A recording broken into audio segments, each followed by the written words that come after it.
Hello and welcome back to another episode of Media Munchers. I'm Mathian. And I'm Adrian. And we've got some news today, Big Apple. We got some okay stuff, we got some interesting stuff, and we got some Black Adam stuff. I know you can't wait to get to that stuff. It's a lot of stuff. It's a lot of stuff, man. It's too much stuff. So I want to get started with the headline that I read that said Avatar: The Way of Water. Right? Yeah. Would you be all right if every single one after that was 3 hours? I'm trying to gauge your bladder. I here, mean, big guy. if they're good. If they're good. know, Okay, that's valid. If whatever. they're good. Yeah. Every story takes a certain amount of time to tell. Yeah, I hear you. Do you think? Okay, let me ask you this off the top of your head. Well. I hope so. I hope it is. Off the top of your head, can you think of any movies that should have been longer that were just dramatically cut down? Didn't make any sense. Could have been longer. Yeah. I don't know. We'll come back to that. We'll get you simmering on that. No, because then the argument becomes: should it be longer or should it just have been told better? You know what I mean? There's two ways you can go about it, right? Yeah. Because more time it doesn't mean better, but right. But if it gave us more, then the movie as a whole could have been better. Like I could make that argument for some parts of Black Adam. We'll get to it, but like we'll get to that. It was a little bit all over the place in terms of the scope, but anyway. Next headline: Charlie Cox is getting MMA fight training for Daredevil Born Again. Dun dun dun. Let's read this article from looks like it's from CBR.com, our favorite. The details are as follows. On Instagram, Chris Fields of Team KF Martial Arts posted a picture posing with Daredevil in his Dublin-based dojo.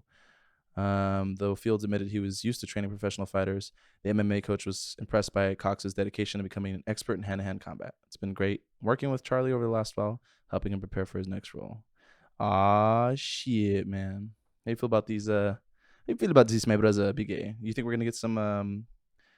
My main thing is like, is this this is good news? I would think, but how similar or not similar is it going to be to the previous tone? Because I gotta say, I'm 2 seasons deep in Netflix's Daredevil. I guess now Disney's, and my God, that's a good show, man. Like it's just they keep it going. I like how Damon made this comment that things were practical. Like there was a lot of on-set location stuff. They wouldn't leave a bunch of things to like CGI like rooms and stuff because that was just it's not what Netflix did back then, right? So I don't know. It was it feels like I don't know, more tangible and more and grittier. Yeah, exactly. You felt more connected to the art because it felt like real things were happening. It wasn't just being covered up with CGI models or such and so forth. You know what I mean? Yeah. So I just wonder if this is a good news or if they're going how close they're going to stay to that. You know what I mean? So I mean, this definitely proves that like Charlie Cox has a interest in presenting like quality action. I guess. Like his dedication to the training. Yeah. And everything. I don't know if this necessarily tells us what they're thinking for action. Sure. But it's always good to have an actor who knows how to like move like a person who actually knows how to fight. Right. And this is good. You can tell he's gracious. If you've heard about like how he was thankful for the fans for the whole Save Daredevil campaign and all that. Yeah. And how he wouldn't be here if it wasn't for that. Because he's at one point I think he said he had given up on the role. He's like, I don't think I'm gonna step back into that, and that was it, right? And then boom, bada bing, bada boom, bada bing, we're here. So I'm excited. I'm cautiously optimistic for it, and hopefully they do their own thing while still kind of living in that vein that they set up back then. You know? Yeah. It's a lot of story. Wait until you see season 3. Oh boy, dude, I'm ready. We're watching them in order. So right now we're on Luke Cage, but like we're basically watching them in release order because that's the chronological, in universe order. So. And it's funny that it was a gamble at the time, but it paid off. The references to like the battle for New York, Battle of NY, however they referenced Avengers 2012, and how all this in-universe stuff they were saying, even though it wasn't in canon then, it is now, and it all kind of just seamlessly ties in. So like that was convenient, I guess I'll say. It was like Netflix decided that they were in the MCU even though they weren't officially, Oh yeah, like in the show of Daredevil. No, well, like back when the shows were made, it was assumed that they were, right. But it wasn't like outwardly stated by the MCU, by Kevin Feige, that they were part of the MCU proper. Universe. Right. Yeah, I just felt like that was interesting. That like exactly as you said, it wasn't like for sure, but it was insinuated, right? So hey, but now it's official. So good news. Here's another headline. So anyone who's kind of been following what James Gunn's been doing knows that his involvement at DC has been growing pretty much exponentially. What with the Suicide Squad and Peacemaker, et cetera, et cetera. Yeah. But now, here's the headline. I'll read it. James Gunn rejects Marvel DC rivalry ahead of his DC takeover. Quote, I love Kevin Feige, and we have the same, quote, common goal. So according to this article, it says James Gunn will become the co-chairman and co-CEO of DC Studios along with Peter Safran starting November 1st. But in no way does the director view his new job as that of a Marvel Studios rival. So he shut down any notes of that over social media, and he's quoting saying, "I love Kevin Feige. He was the first person I told after I did the deal with DC. John Cena was the second. Blah blah blah blah blah." So he's saying that both can basically coexist and everything would be hunky dory. I think that's a good thing to say, and I really hope. I mean, I like his passion. If there's one thing you could say about him, he's passionate about comics and stuff. So hopefully he's working with everyone to turn a new corner for people at DC. How do you feel though? You feel like you have faith in him? Not so much. I mean, he definitely has a cool vision for like the movies that he's done in the DC universe, Peacemaker and Suicide Squad. So he shows potential, but I don't know. Right, still kind of reserved. I'm gonna see what happens. Yeah, I don't know. I don't feel like it could be much worse than what's happened in the past. No, yeah, I think things are definitely turning up. They're starting to get a little more organized. Exactly, like the way I described it is like focused. Like hopefully they have some sort of vision. They find their own like phases and they just do their own thing, within the confines of their universe, of course. Crossover, 90s crossover, huh? Do you think they could build to that? To Marvel versus DC? Yeah, Marvel versus DC. That would be crazy. Dude, that'd be bonkers. I mean, they're doing Secret Wars, so. But that's the closest thing that. Right. Well, I guess that's the biggest thing that the MCU could do proper there with all their IP. Well, yeah, but so with that in mind, and with James Gunn now like being the head of DC, that he could write a map that leads DC to potentially like intertwine. Dude, that would be crazy. I could just see it like 2030 or maybe 2032 or something.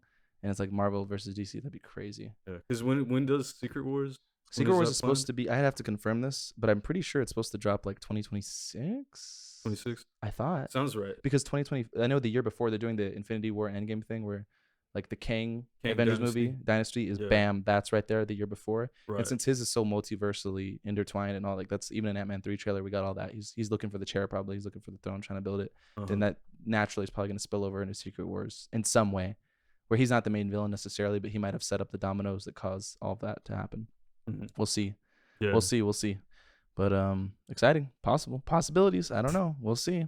Yeah. We'll get into that later, the DC stuff and what's coming in the direction again. But I kind of want to take a little pause to get into some trailers real quick. Shall we go? Speaking of Gunn, should we get into that Guardians of the Galaxy holiday special? Yeah. Let's watch that trailer real quick, Big Apple. That looks fun. How long do you think that's going to be? Probably like an hour and a half. Yeah. I wouldn't think it would be that long. Well, yeah, I think it's going to be about an hour because like not as quite as ambitious as like a whole movie, but maybe like a really long episode of something fun, right? You know what I mean? Yeah, just like a small little journey. Yeah. I think that's cute. The setup's pretty straightforward. It feels like just like the equivalent of like a beach day episode in like an anime where like they don't take themselves too seriously. It's kind of loosely intertwined with the bigger plot, but they're just having fun. Yeah, like laughing around, having a laugh. You feel me? Yeah, that's cute. Kevin Bacon. Didn't they pay that off with how Peter Quill's like all of his knowledge comes from like 70s, like 60s, 70s like right. Pop culture, whatever. Yeah. That's when he was abducted. That's gonna be trippy. I hope. It seems like they're good. Mantis? Drax and Mantis they seem like the only two that come to Earth to get him, to retrieve him. Yeah, it looks like it's just their journey. It would be cool if Star-Lord came back and it was like, well, I mean, I guess he did briefly in Infinity War and Endgame, right? Or Endgame specifically, but he didn't really stop and smell the roses. He was just like in a battle. So it'd be interesting to see like kind of the whole fish out of water thing, like how things have changed for him. And I don't think we're gonna get that. We might. No, because it's a surprise for him. So that's right. I don't know. Outside of maybe the beginning, they got to return him though, right? At some point, they got to return him to Kevin Bacon, his mansion. Yeah, right. You can't just keep Kevin Bacon. So I don't know. Maybe like the end, Star-Lord returns him. Okay, so that's what I'm thinking. All guilty and shit. And then maybe he can figure out like, oh, this is how everything is now. Interesting. Yeah. That's cute. Hopefully it's fun, family fun, entertaining, holiday, blah blah blah. Like I don't know how you can swing and miss that hard with something like this. You know what I mean? Yeah. So hopefully it's entertaining. I'm sure it will be. Shit, I think it's time for us to take a quick break and then get into that Black Adam review. Yeah. I know you're just jumping at the bit for it. Black Adam. I want to start with some numbers. So the opening weekend, it did 67 million, which is, they have other numbers here, but the production budget, what it was to make this movie, I'm assuming before advertising, is $200 million. And as of right now, worldwide, it's only made $159 million. Like, that's everything total. So not exactly a smash hit. I'm sure it'll make its money back throughout the rest of its run and maybe with like streaming deals and probably merch and stuff. But, compared to other stuff that makes like over 150 million, domestic opening in one weekend, you know what I mean? It's not exactly that impressive. But that being said, I want to get into your initial thoughts, Big Apple. What did you think before going into this movie? How did you feel like it was going to go? You know what I mean? I know you have some strong opinions. I mean, it went exactly how I thought. Well, okay. Well, how did you think it was going to go? I want to know. Tell me. Well, it's a Dwayne Johnson action movie. Okay. I don't know. I mean, that says a lot. I don't know. He wasn't much of a character. And he's just being himself. We're gonna get into that. My initial thoughts were, I don't know. No, you're right. We'll elaborate on it. Like, I didn't have high hopes for the movie, but I did hope that it would meaningfully, at least a little bit, build out the DCEU, because I saw, okay, they're bringing in the Justice Society. Those are some new faces, at least on the big screen, right? And they're teasing other things too. But then I saw the trailer, and we talked about this in our trailer review. I was like, this kind of feels like Transformers 1, and like the color grade, maybe the tone here and there, like just kind of how. It feels like older, and this movie has been in production for like 15 years. I think they said that he decided he was gonna do this in 2008. Yeah, it was supposed to come out, or it was planned before Justice League was released. Damn. So this has got some old boots. Yeah. So that being said, I wonder how many times the script has been revised since then. It's like probably a lot, because we'll get into it. Actually, I think this story reminded me similar to a script that was supposed to be for Suicide Squad, where Black Adam was going to be the villain, and the Suicide Squad was supposed to stop him. Yeah, it was supposed to stop him. Now, if he had gotten what he wanted, like The Rock, and it kept an R rating, that would be an interesting Suicide Squad film. Yeah. Because not only would he be able to curse more, assuming, I don't know how much that guy, Black Adam cusses in the comics, but regardless, people around him could. There'd be even more blood and guts. There'd be more killing. I know there's killing in this, but it was like as PG as possible, like the killing, because you didn't see much blood. I think that's a big thing with R ratings. Like, you're allowed to show blood. There was like next to no blood in this at all.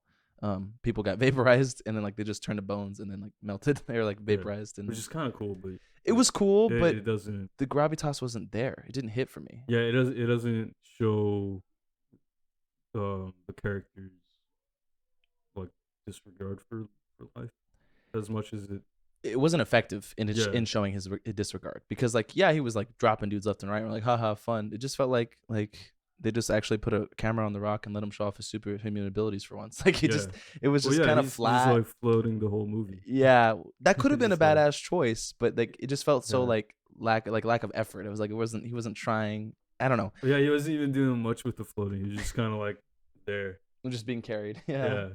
It wasn't great, but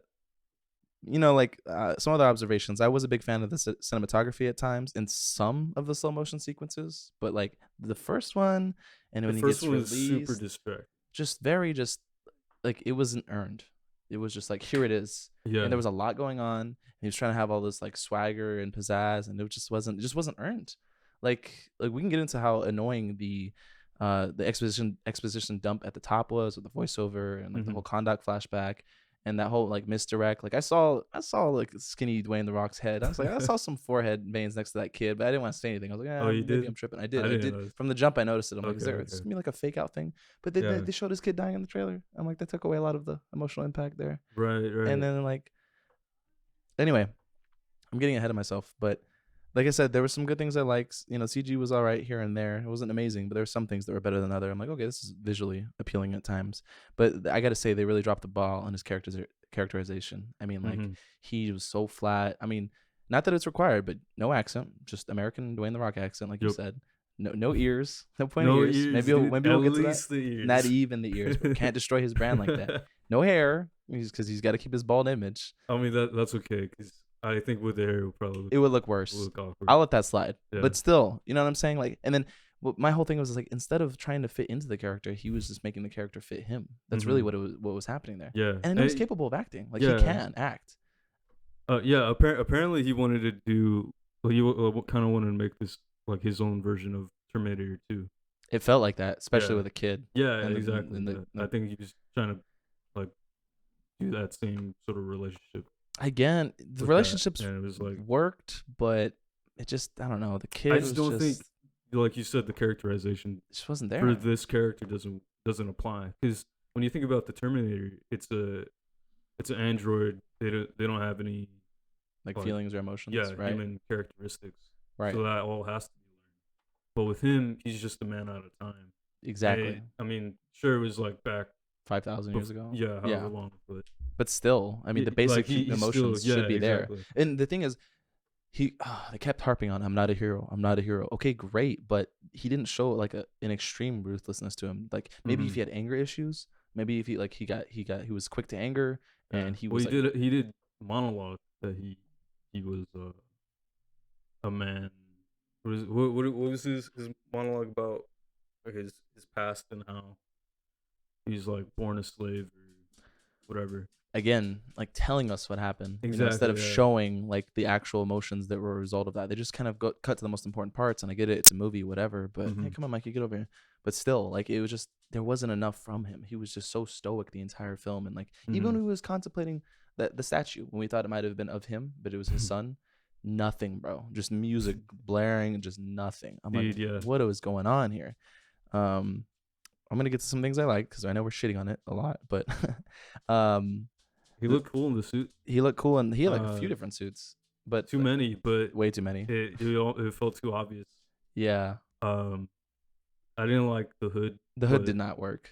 I didn't like it. That was my least favorite suit. I just didn't like the cape, like all that. I think you liked him better when he was capeless. Yeah, capeless was pretty. I think his final look was all right. The gold, the one he stole some inspiration from Dr. Fate or something. Yeah, the gold accents. Yeah, I think he had a cape maybe. Bit. Yeah, it was a little more saturated. That one was definitely the most like appealing to my eyes. Yeah, and then the Egyptian version, or not. Oh, you mean the old school one where he's shirtless? Yeah, when he's shirtless and he has and there's like the bolt on his chest. The jewelry. Yeah, that's that what it was. Okay, yeah, like the necklace or whatever. That was tight. That one was good too. Yeah. I want to get into the JSA a little bit. I kind of like the X-Mansion vibes and how like Hawkman is kind of like a leader.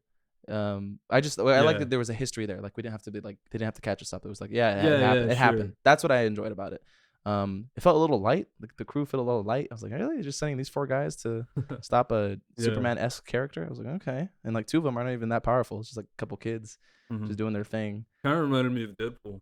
It did. Yeah. Like especially how come Deadpool wasn't there to like make light of it? I mean, his suit, Atom Smasher, looked like Deadpool. The eyes, they're the same kind of CG. So I had Deadpool vibes there too.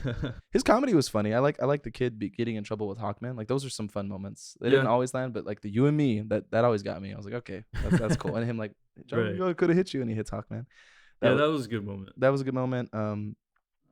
Pierce Brosnan steals it as Dr. Fate in every scene he's in. I gotta say, like he's good. With all the JSA characters, I felt like they were just like characteristics and not like people. They didn't have anything real going on. I feel that, aside from like they gotta protect the people from Black Hat. I will say that they did feel a little bit like soldiers in that regard, where like the personal lives weren't delved into, and how much time do you really even have for that? Because honestly, like you got to care about the kid, you got to care about the mom. And that's what I'm saying. Is like this movie suffers from like you having to care about too many people. No, you're supposed to care about the people of conduct. And they just tell you they're oppressed. And the kid has like a little speech. It's like totally. I was like, there's no way this kid's actually saying that. I was like, that doesn't sound natural at all. Either they're trying to show that he had to grow up really fast, or that was just some clunky like moment to include that writing. But I don't know. It was just like that. I don't believe that. That's something your mom would say, kid. But it was weird. All the John Connor stuff, Terminator 2 stuff was just a little too. I don't know. This movie felt like it could have spanned like 15 different years, different time periods, or even more with all the 90s stuff, like the little influences and stuff. Yeah. And God, the mom, like by the end I didn't care. She kind of went to the background, and like there were so many weird contrivances. Remember where like when they put up the force, like the third act character, it's not even we're talking about Sabak. I didn't care. Like that felt so forced, and like the whole movie was just weird with him. But remember when he holds the kid hostage, and like that little shield of Eternium that like Black Adam can't get through or whatever, and he's holding a gun to the kid's head, and so he threatens that, if you don't give me what I want, whatever, I'm gonna shoot the kid. Well, then as they go to give him what he wants, he drops the shield, allowing Black Adam to do something about it. Bro, this was could have offed that kid, but I know we can't go there. But I don't know, the stakes just felt like really like meh. Like I didn't feel worried for anybody. Even they set up the thing where he can get hurt by the Eternium. He gets a little like a scratch and that's it. Bro, Black Adam is in no danger this entire movie. Yeah. No danger. Like I'm like, man, The Rock had a huge hand, because I know his studios worked on this. I was like, I don't know if it's contractual, but this dude, like, even Hawkman's not even really much of a fight. That was the most convincing one yet. And he got pushed around a bit. He got pushed around. That's about it. Yeah, that is it, man. So I was like, man, it's kind of rough. Intergang, such a faceless army. Like I even feel like they were oppressing anybody. You have a checkpoint. Like show us them like roughing up some people. You know what I mean? The CG army at the end, like so the people could rise up. There's no way that kid's getting everyone's attention and giving that little rousing speech. What do you say? There's no way, right? Like, come on. I don't know. I don't believe it, man. I don't believe it. Things just feel like they should just happen in the script sometimes. Like, dude, especially Black Adam choosing to turn himself in to the prison. Oh yeah, that definitely. Felt so that was just like what? Okay. Like that's happening now. Like I knew the exact moment when they were gonna be like, we gotta release him. Yeah. And listen, there's nothing wrong with the movie being predictable, but it has to deliver on everything else. You know what I mean? Like, it has to be somewhat convincing. The plot's got to be like at least, I don't know, executed really well and not too overly contrived, and don't destroy me with this dialogue. I don't know, man. It's just I don't know. It's just some things rubbed me the wrong way. Dude, can we talk about the music? Can we talk about how there was too much music, like the licensed stuff? There's just like random, like there was too many sequences. It was just random songs that are supposed to hype you up, and I'm like, I feel nothing. Like, what's happening right here? Who's picking these songs? Like, I don't. Honestly, I don't. You don't remember any of them? No. There was music and everything. There was never a quiet moment in the movie. Like, there was never any pensive, quiet moment. Like, even when he's staring at the thing, I think the score is going in the background. And it's just, I don't know. I don't like it. I don't like that. But I don't know. Do you have any other observations? You want to talk about the end yet? You want to talk about all the Amanda Waller shenanigans? You want to talk about how Dr. Fate's death didn't really feel that deep? Oh, right. You want to talk about that real quick? He died because Hawkman, to save Hawkman, and Hawkman's thing is that he died. Yeah. Right? Yeah, okay. Hawkman was like, Hawkman, if I got to go, I got to go. And then reincarnates. That's what we don't know yet. But I'm like, right. He may as well. Like, but I think it's just. But they laid out like all the other abilities for all these superheroes, and they didn't touch on him. They're intentionally vague about him and Dr. Fate's history, I guess, which whatever, right? But I think it's just Pierce Brosnan couldn't be bothered to sign for more than one movie. I think it's probably why they killed him, right? I mean, he's getting up there in age. I mean, when you have him signed to 6 movies, that's not gonna happen, dude. Yeah. But also, I was kind of frustrated with the fact that Dr. Fate, he just took off his helmet whenever. They had no explanation. Exactly. That's supposed to be like his thing. That he can't take it off. He can't take it off until the job's over or until Nobu lets him, right? Is Nobu the guy, the god or whatever that controls him? I don't think it's not Nobu. I think it's Nobu. Nobu's Daredevil. Oh, is it? Whoops. Let's see. Dr. Fate. I'm going to go to his Wikipedia real quick. I gotta know. Nimbus? Mr. Nimbus? Mr. Nimbus. It says right here that he is... Justice Society. Bro, I'm telling you, it's got to be Nobu. It's got to be. No. It's not? Nabu. Nabu. It's one Nabu. Yeah. I was one vowel off, all right? No, yeah. It's very similar. It does make a difference. But still, regardless, as I understand it, when he puts the helmet on, it stays on until he's allowed to take it off. Right. But like, he was just taking it off to show a sexy face, and that's it. So, I mean, I get it. Like, yeah. But I see what you mean. Like, there's a lot of like, well, why does he have to wear it in the first place? Like, what is his connection to it? Is he just chained to it here at the hip, but he doesn't have to wear it? Like, I don't know. So I can see your gripe with that. No doubt, my brother. No doubt. I feel like a lot of the character choices that they made, or characteristics that they chose to keep for the characters, were the ones that applied to the movie. And that's about it. Right, like whatever works for this narrative or this plot will allow. Everything else, who cares? Yeah, I can see that. Which is why they didn't want him have the helmet on all the time because they would have had it. Yeah, and that would have taken up too much screen time. And also, if you're gonna have it on all the time, then what's the point of even having him there? Why even get the big name? Right? You want to get your money's worth. You got to show him on screen with his face out. So, anyway, so that was interesting. The fact that they just kind of played by whatever rules they felt like. I'm trying to see if I have any other thoughts that I want to touch upon.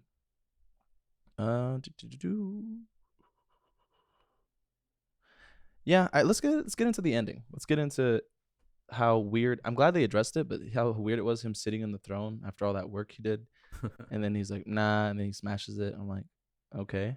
I mean, I guess that feels better than him sitting on the throne like he did something. He didn't do too much. I mean, he beat some bad guys up. That's about it. Yeah. Killed Sabak. Whatever. The thing is, Sabak didn't even feel like a crazy. No, he's just like whatever. It's like there's no build up, no fleshing into what. I'm just gonna be a big evil bad guy, and that's it. I'm gonna take over the world. Yep. Whatever. I don't care. Ran out of time to explain him. That's what I'm saying, man. They ran out of time to explain Sabak. Who cares? Rip his horns in half. That could have been cool in R, like just blood. Yeah, at least that. But nope, couldn't even get that, brother. And the post-credit scene, which I have mixed feelings on, but let's hear you destroy it real quick. I mean, I already knew the news beforehand. We all kind of did. We all kind of did. Like nothing. It was nothing. Yeah, it was just kind of underwhelming. Like whatever. Yeah, because that's all it was. It was just Superman drops in. And he's back. Says hi. That's it. Says guys like us, we gotta stick together. No, like Morbius. Like that, right? It had that same energy at one point. Like, I'm thinking guys like us should talk. Yeah. He had a little curl, a little oversaturated suit. Listen, I know that I already knew what was going to happen, and Henry Cavill's back, and I'm happy about that. Like, it sounds like Dwayne Johnson advocated heavily for him. Mm-hmm. I just hope that moving forward, better things come of it. There's a more focused vision, maybe a more dedicated script and plot and whatnot. You know what I mean? And they do some good things with him. I think the idea of him fighting Black Adam's fun, but how many Dwayne Johnson isms are going to come into that? Black Adam 2, because this is going to be for a scene or two. You know that. It's not going to be the entire movie. It's not going to be Batman versus Superman. It's not going to be that. Well, yeah, it's in Dwayne Johnson's contract. He's not going to lose. They'll tie. Lose or be a pure villain. Yeah, I guess it's bad for his brand. Yeah. But still, though, like, where does that leave it? You know what I mean? Anti-hero this, anti-hero that. It's just like, he was never that bad to begin with, dude. Just like, and that's what I don't like about the characterization so much is, like, where do they go with the character? Like, what growth? Sure, he could fight Superman and pose a threat to him, but like his conflict with Shazam, how does that work? Yeah, if all he is I'm just too powerful. Yeah, like I agree with you. Like, where does the conflict even arise from? Yeah. What are they fighting over? Are they going to get into more of the mysticism stuff, like the other realms that they teased in Shazam? You know how they talked about those different realms, kind of like the. Kind of gave me the Norse vibes, like how there's like the 9 realms, that kind of thing. Yeah. But still, like, what are they gonna disagree over, and like, what's the extent of that? Because it just feels like it's gonna become a hero.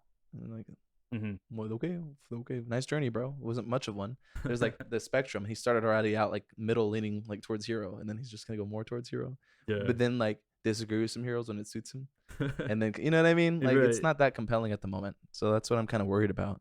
Now, granted, like I said, I don't know how involved he's gonna be. It seems like a lot. He seemed pretty involved with this one. I mean, the marketing was off the chain. His studios are involved, so like it sounds like he's making a lot of key decisions. I genuinely feel like there was times where the director was like too scared to give him a note. He's like, "Yeah, man, you're doing great. Just whatever you want. That's the take. We're gonna move on." You know what I mean? Because I mean, either that or they just like don't care or what. Well, I mean, they wrote the script for him. Like, yeah, that's a good point too.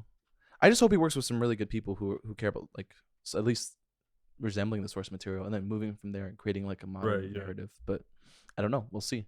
Again, the movie wasn't like too offensive or inoffensive. It was just kind of like meh. So my final thoughts are like, it's painfully okay. It's just okay. Sometimes it's really fun, and like in the middle, there's an inkling of a movie that could have been, but ultimately, this movie feels like vegetables. You know, you gotta eat it to get to the better stuff. Maybe comes out in the DC. You don't think we had to eat it? Well, I think no. I think you were force fed it.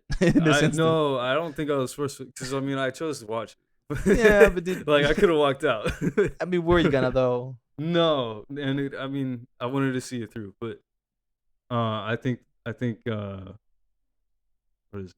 Shit, I lost my channel. No. It'll come back. It'll come back. Vegetables. Yeah, this movie was. It was like a disrespect to what superhero movies should be. That's what you were saying when we were walking out. Yeah. Like it just did the very bare minimum of what a superhero movie does, but it didn't apply the like mythos or the like what it is to be a superhero. Like it didn't at all like answer that, right? Like yeah, it didn't do what superheroes do. Like they're supposed to be like Greek gods and be like a metaphorical way to describe like morality and sensibilities for people. Right, and they didn't even explore that to the fullest, which is a shame. They just talked about it and then never really showed it or presented a big enough challenge or, Yeah, I'm with you on that one. I feel you. It sucks because I really, really wanted to like it more, but it just didn't.